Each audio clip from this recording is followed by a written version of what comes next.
E aí, bora embarcar numa viagem alucinante? A gente vai direto para o coração de tudo que existe para desvendar uma das perguntas mais antigas e importantes da ciência.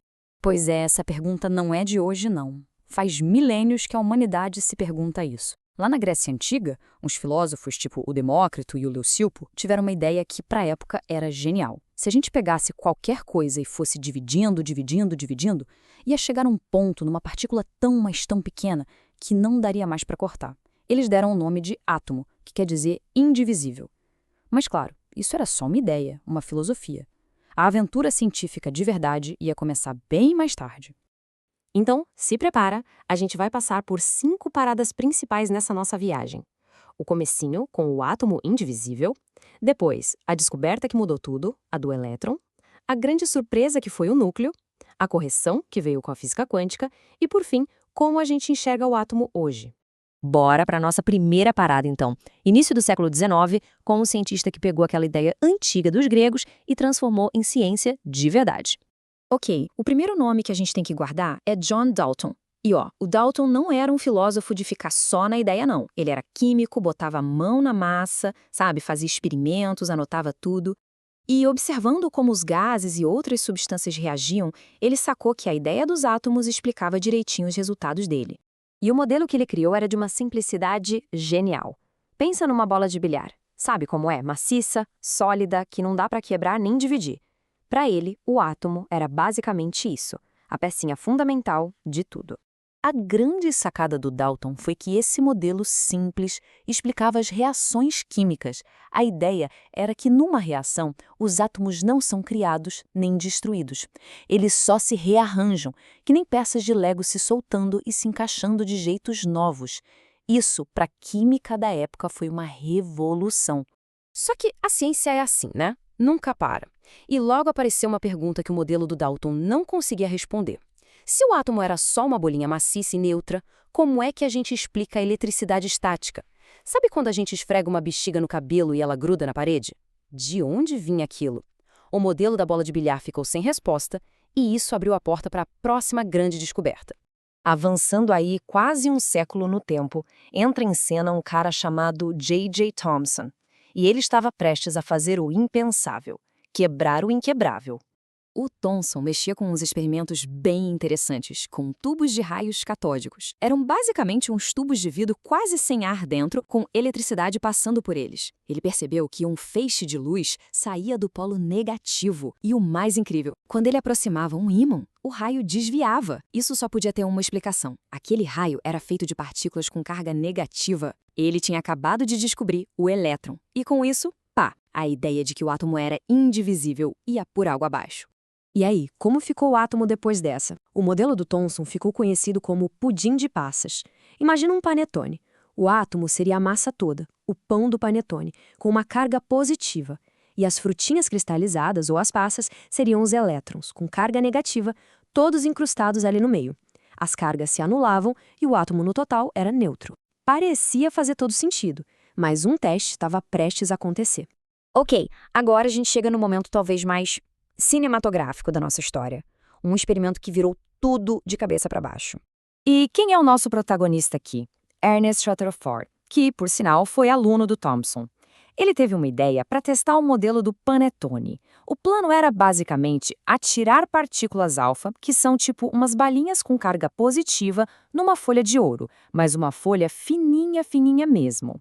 Bom, a lógica era a seguinte: se o átomo era aquele panetone fofinho do Thomson, essas partículas alfa deveriam passar direto por ele, né? Como uma bala atravessando um pudim. No máximo, dariam uma desviadinha. E, de fato, a grande maioria passou direto. Mas, para surpresa geral, algumas poucas simplesmente batiam e voltavam. Ricochetearam, como se tivessem acertado uma parede invisível. E quando a gente fala poucas, é pouca coisa mesmo, tipo uma em milhares. Era um evento super raro, mas que não podia de jeito nenhum ser ignorado. Tinha alguma coisa muito pequena e muito densa ali dentro dos átomos de ouro.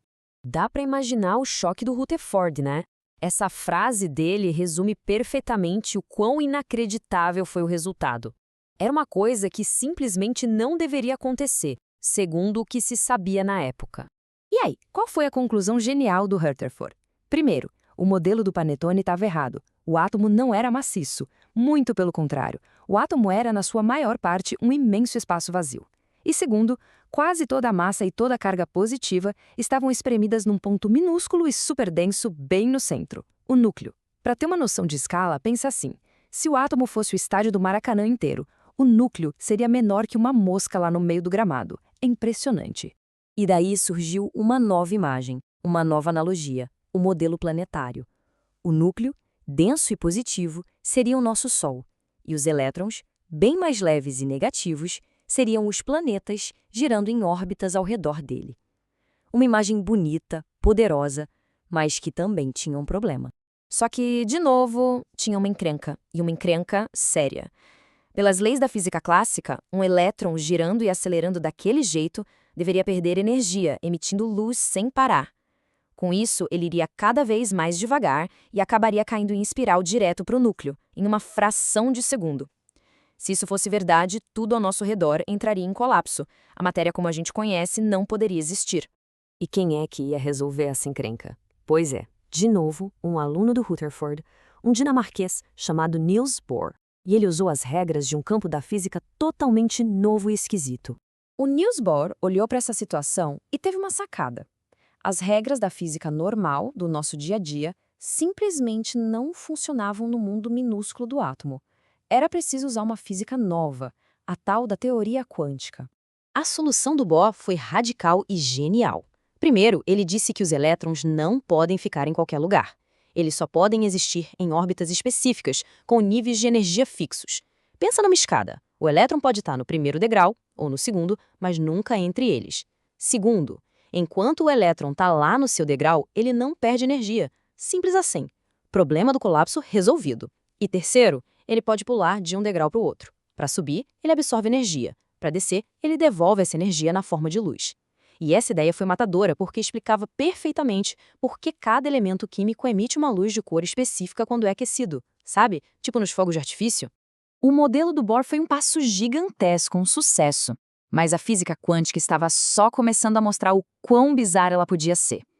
A história não ia parar nessas órbitas bonitinhas e bem definidas. Aí entram em cena outros gênios, como Erwin Schrödinger e Werner Heisenberg. Eles mostraram que é simplesmente impossível saber ao mesmo tempo a posição exata e a velocidade de um elétron.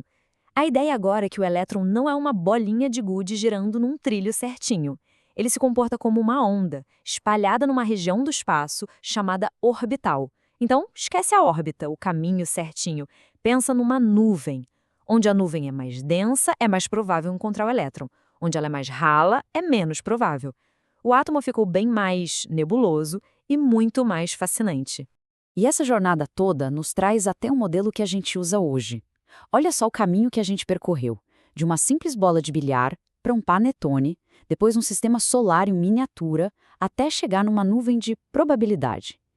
Cada modelo novo foi uma revolução, sempre nascendo de um experimento que o modelo anterior não conseguia explicar. Mas a pergunta que fica é, será que a história acabou? A física de partículas continua fuçando dentro do núcleo, descobrindo partículas cada vez mais estranhas.